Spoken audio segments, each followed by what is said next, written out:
বন্ধুরা সকলকে অনেক অনেক ভালোবাসা, প্রীতি ও শুভেচ্ছা। আমরা বাতাসকে চোখে দেখতে পারি না, কিন্তু ভগবানকে আমরা ডাকার মতো ডাকতে পারলে আমরা কিন্তু ভগবানের দর্শন পাই। ঠিক তেমনি আমি একবার ঈশ্বরের দর্শন পেয়েছিলাম। তোমাদেরকে বলছি, আজ থেকে প্রায় 15 বছর আগের কথা। আমি মনে মনে সিদ্ধান্ত নিয়েছি, যদি ঈশ্বর এই পৃথিবীতে থাকেন তাহলে অবশ্যই আমাকে সাড়া দিবেন। সেই প্রতিজ্ঞা করে আমি শুধু খাওয়ানোর সময় বাদে বাকি 4 দিন আমি এক নাগাত সেই ঈশ্বরের নাম নিয়েছি। ঈশ্বরের নাম নিতে নিতে আমার একটা ছোটো দোকান ছিল। আমি সেই দোকানের মধ্যে একা গিয়ে শুতাম। বাসায় খাওয়া দাওয়া করে রাত্রিবেলা শুতে যাই।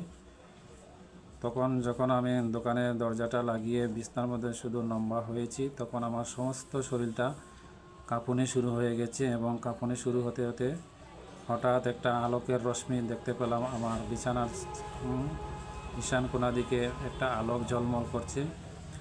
তারপর সেখানে দেখতে পেলাম সেই ঈশ্বরের রূপ।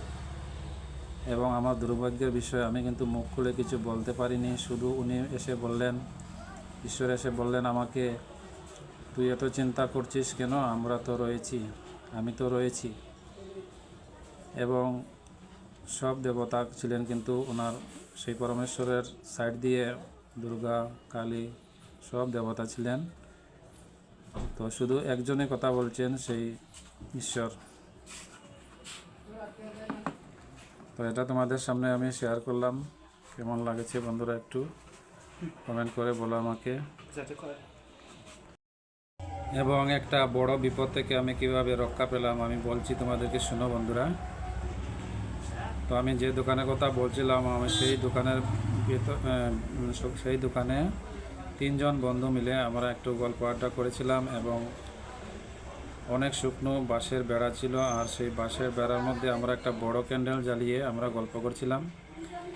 রাত্র 2টার সময় আমাদের ঘুম লেগে গিয়েছিল, এবং সেই ক্যান্ডেলটা জ্বলতে জ্বলতে বিছানার পাশেই ছিল।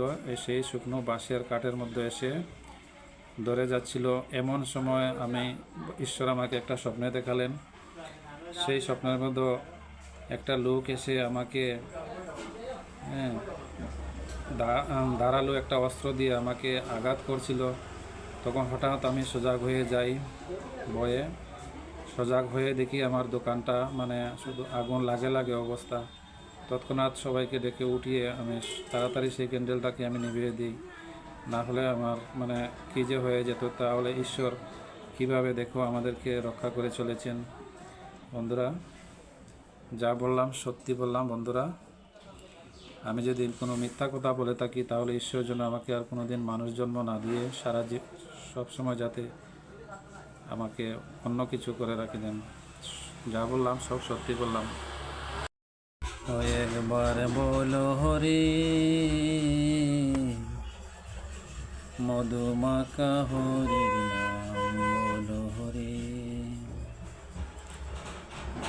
নামের গুণে জগা বাধা উদ্ধারিয়া গেল হরি।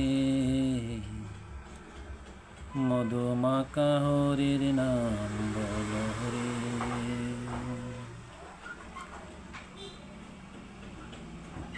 নাম শুনিয়া পশু পাখি করে যত গুণগান।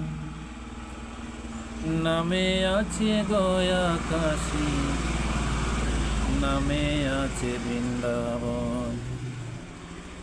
একবার বলো হরি, মধুমাখা হরির নাম বলো হরি। Thank you. দুধের মধ্যে ঘি রয়েছে, মাখন রয়েছে বন্ধুরা, সেটা মন্থন করলে আমরা বের করতে পারি। তেমনি কৃষ্ণ নামের মধ্যেও কৃষ্ণ রয়েছেন। কৃষ্ণ নাম অন্তর থেকে গাইতে হবে, তবেই তুমি কৃষ্ণকে দেখতে পাবে।